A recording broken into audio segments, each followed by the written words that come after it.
Y oiréis de guerras y rumores de guerras. Se levantará nación contra nación. Y habrá hambres, pestilencias y terremotos en muchos lugares. Grandes cambios están a punto de producirse en el mundo. Y los movimientos finales serán rápidos.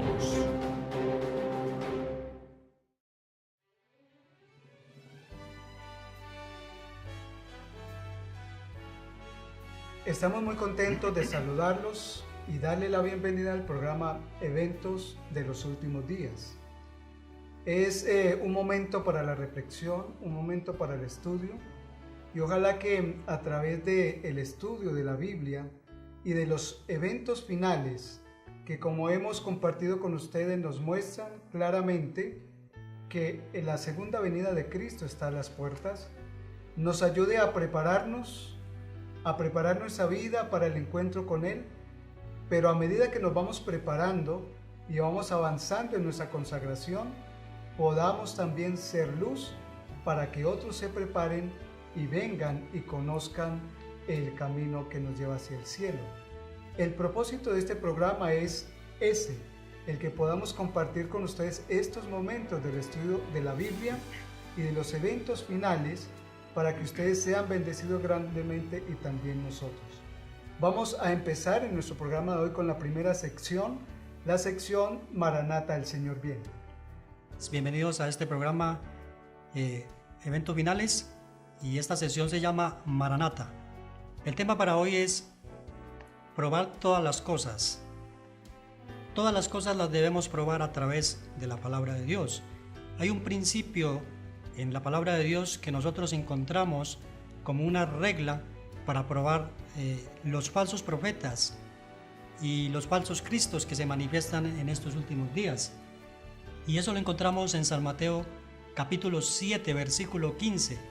Dice así la palabra de Dios: guardaos de los falsos profetas que vienen a vosotros con vestidos de oveja, pero por dentro son lobos rapaces. Así que aquí encontramos un principio muy importante en la palabra de Dios, de cómo identificar a un falso y un verdadero profeta, ¿no? Virgilio, es interesante compartir con nuestros televidentes cómo siempre cuando el Señor hace una manifestación, el Señor manifiesta lo verdadero, Satanás siempre introduce la imitación de lo falso. Siempre cuando llega lo original, Satanás imita lo original con algo falso. Y de hecho no solamente se aplica ese principio en este caso o en este estudio que estamos teniendo, sino aún también en el mundo secular. En el mundo comercial también hoy en día vemos generalizado eso. Siempre que algo original sale, puede ser en la electrónica, bueno, en cualquier principio del mundo secular, siempre sale el original y después sale la copia, sale lo falsificado. Todo eso también manifestado en el conflicto cósmico. Así como el Señor tiene sus verdaderos profetas que manifiestan, dan a entender la voz que Dios y las visiones que el Señor le muestra, Satanás también tiene sus falsos profetas. Así que es muy importante como Jesús en el Monte de los Olivos a los discípulos le advirtió acerca de los falsos profetas que iban a aparecer en el tiempo del fin. Y dice en San Mateo capítulo 24, el versículo 11, dice lo siguiente, la palabra de Dios: se levantarán muchos falsos profetas y engañarán a muchos. Así que el Señor profetizó estas palabras hace más de 2000 años, cuando dijo que se iban a levantar ¿qué? Falsos profetas, y que iban a venir y iban a engañar a muchos. Y en San Mateo capítulo 24 hace una tremenda advertencia para cada uno de nosotros. Dice el versículo 4, Jesús respondió: mirad que nadie os engañe. O sea que él predijo las manifestaciones de engaños en los últimos días a través de los falsos profetas. ¿Usted qué opina de todas estas declaraciones de la palabra de Dios, Oscar? Me llega a la mente una de las experiencias antiguas, y como hemos venido repitiendo y compartiendo con ustedes el principio de que para poder analizar el cumplimiento profético debemos basarnos también en la historia. La historia para nosotros es una base importantísima para que nosotros a través de la historia analicemos lo que sucedió en el pasado y que también es lo mismo que va a suceder ahora, o la historia repetida. En la experiencia del pueblo de Israel también sucedió algo similar. Recordemos en los momentos en el que el Señor llama a Moisés para que sea el libertador del pueblo de Israel y Aarón. Ellos se presentan ante el faraón y esta historia la encontramos en Éxodo capítulo 7, los versículos 21 en adelante, pero antes de que lo leamos, vamos a tener en cuenta la historia, o sea, el suceso que pasó.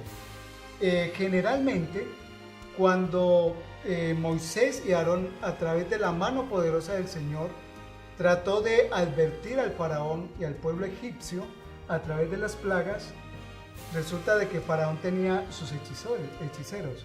Y como los hechiceros, en la primera parte de la sección de las plagas, ellos imitaron también las plagas que Moisés y Aarón pudieron mandar como orden del Señor para que los egipcios y el faraón pudieran arrepentirse.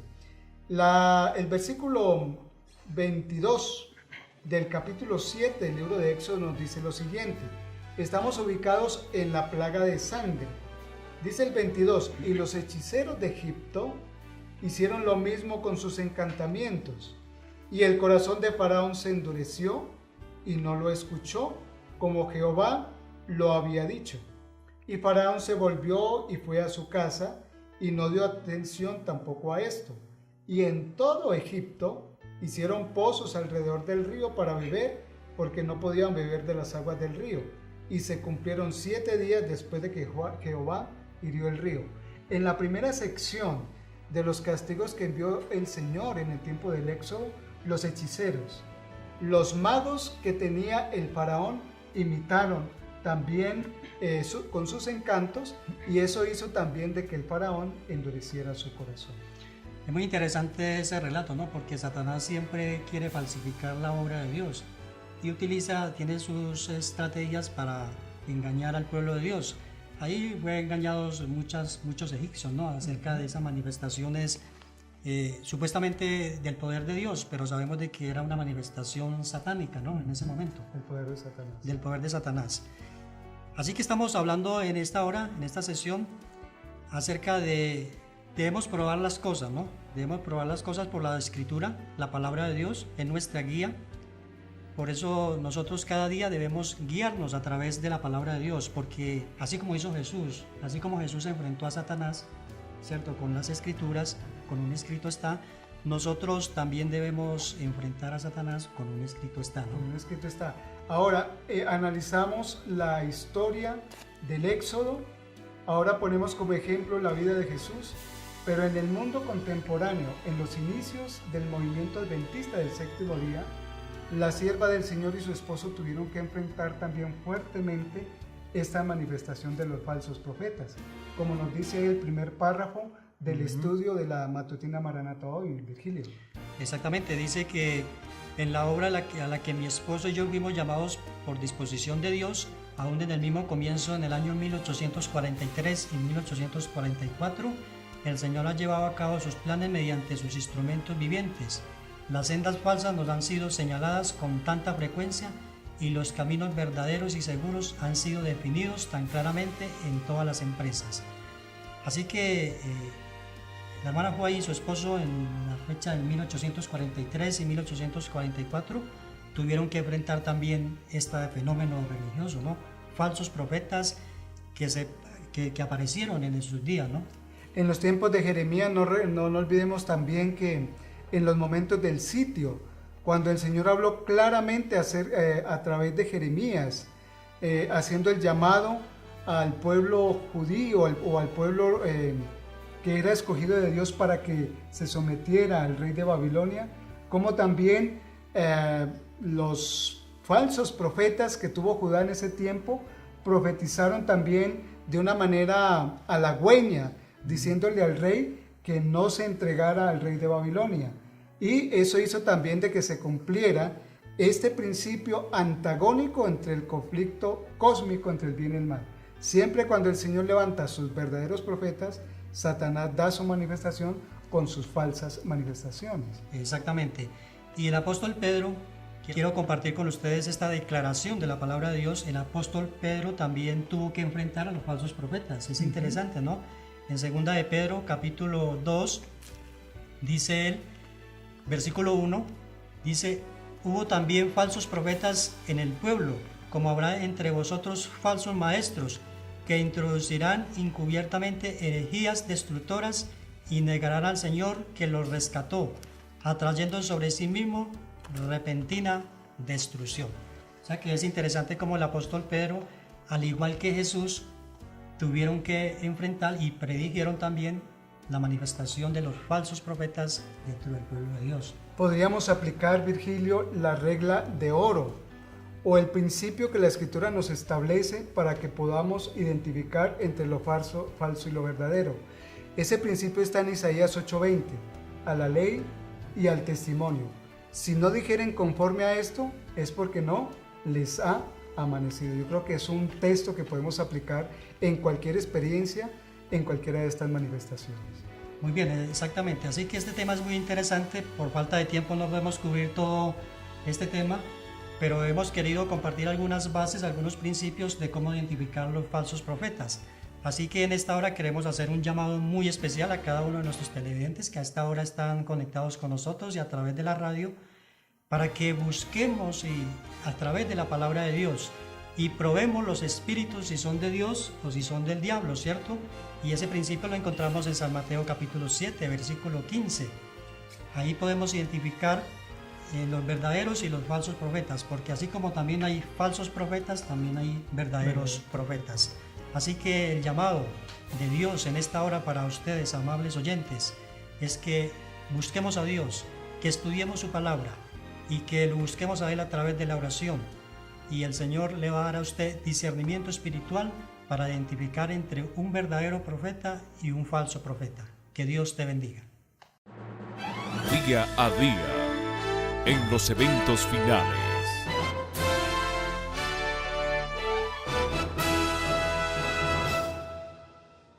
En nuestra sección acerca de los eventos finales, el título para hoy es Todo tipo de persecución.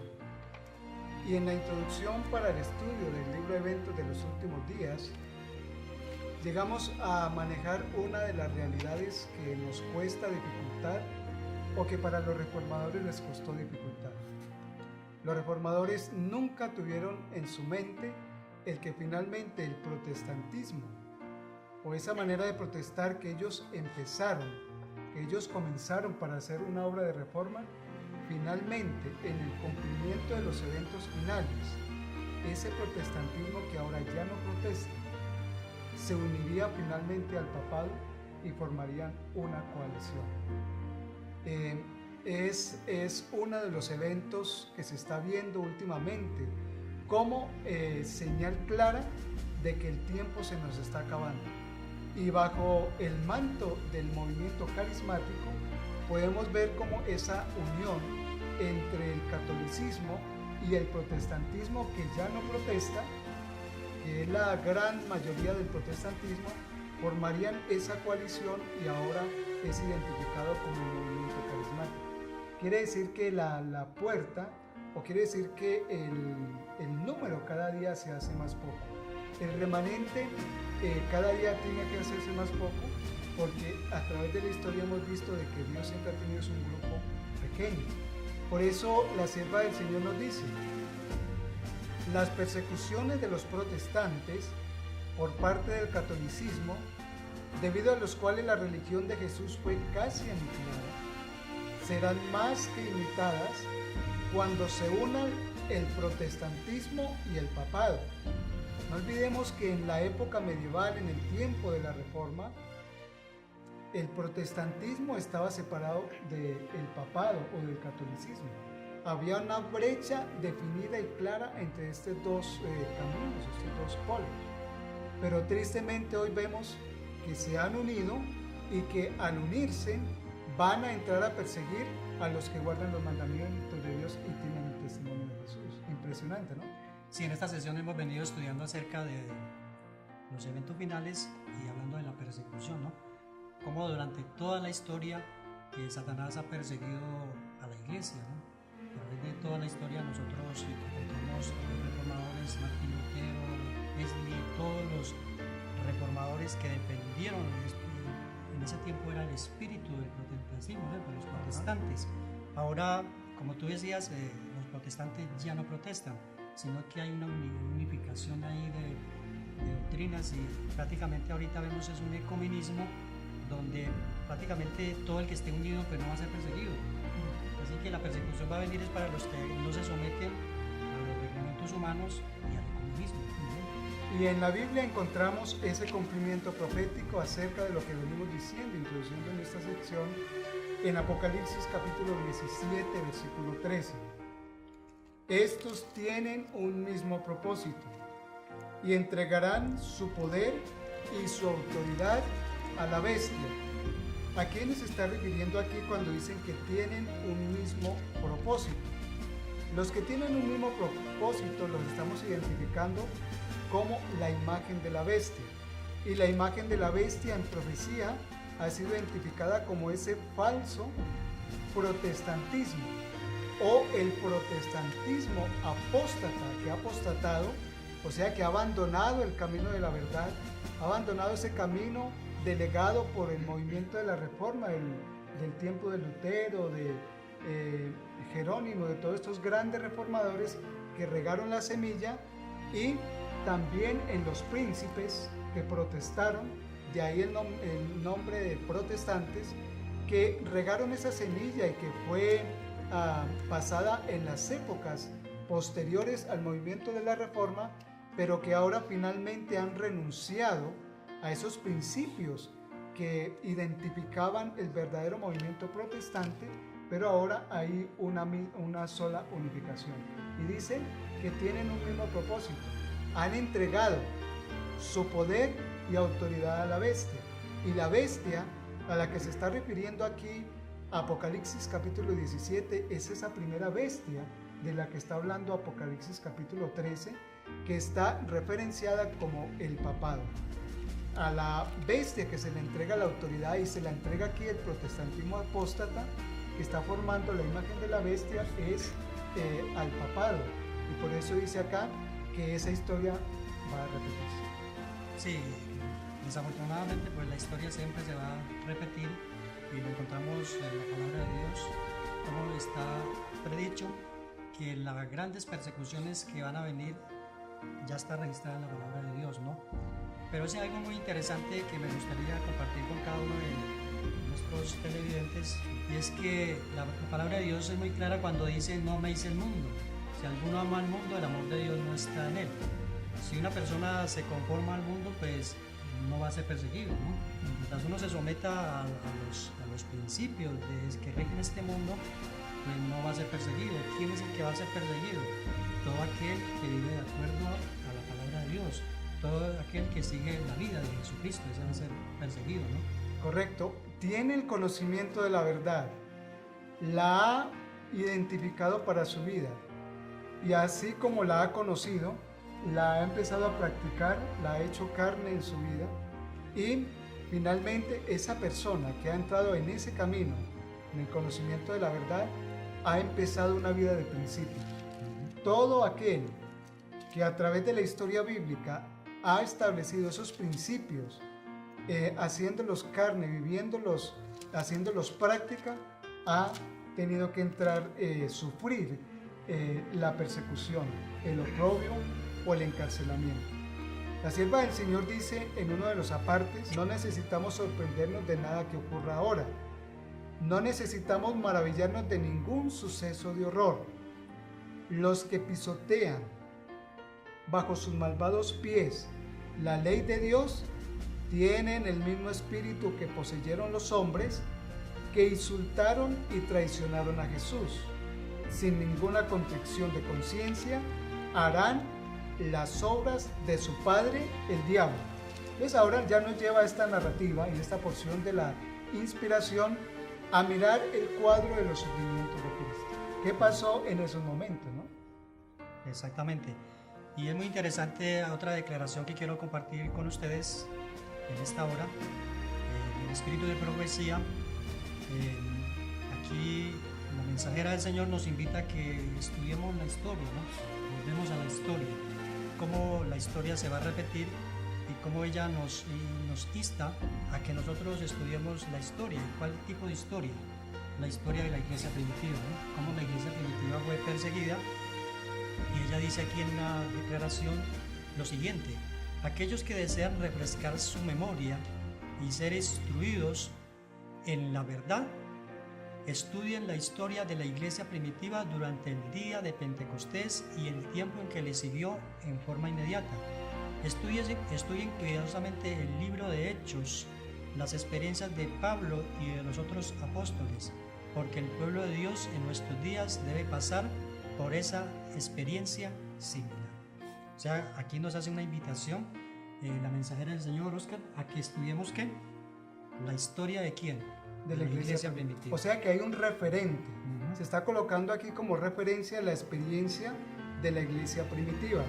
Antes, para que vayamos a la última sección, ya para ir cerrando nuestro tema de hoy, en San Mateo capítulo 27, versículos 20 hasta el 31, por tiempo no podemos leerlo todo, pero ahí podemos encontrar de qué manera se manifestó ese espíritu de rebeldía, ese espíritu que llevó al pueblo judío y a la turba que estaba presente delante de Jesús a declararlo digno de muerte. Y ahí en estos versículos encontraremos ese espíritu manifestado en el momento en que Jesús es enjuiciado. Y de igual manera ese mismo espíritu que la turba manifestó en el momento del enjuiciamiento de Cristo, ese mismo espíritu se va a posesionar para este tiempo del fin de la gran mayoría del mundo que va a estar antes de la venida de Cristo y que va a aceptar el camino del mal. La historia de la iglesia primitiva. ¿Cuál fue la primera orden que le dio Jesús a los apóstoles después de ascender? Es interesante que en Hechos, en Lucas 1, 24-49, el Señor les dice: no se muevan de Jerusalén, quédense en Jerusalén. Antes Jesús les había dicho: os conviene que yo me vaya, porque si yo no me voy, el Consolador no puede venir. Ahora ya cuando Jesús está ascendiendo a los cielos, les dice, antes les dice, quédense en Jerusalén, porque había una promesa que el Señor les había hecho, y era que el Consolador tenía que manifestarse en ellos. Y los discípulos, la iglesia primitiva, empieza esa experiencia cristiana en el aposento alto.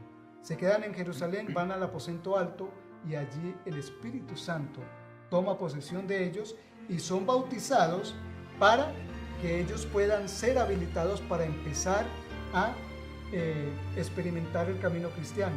Y después que aceptamos a Jesús, así como ellos empezaron a hablar de Jesús y a creer en Jesús, tiene que venir la persecución. Ese es el premio y siempre va a ser las consecuencias de vivir la verdad.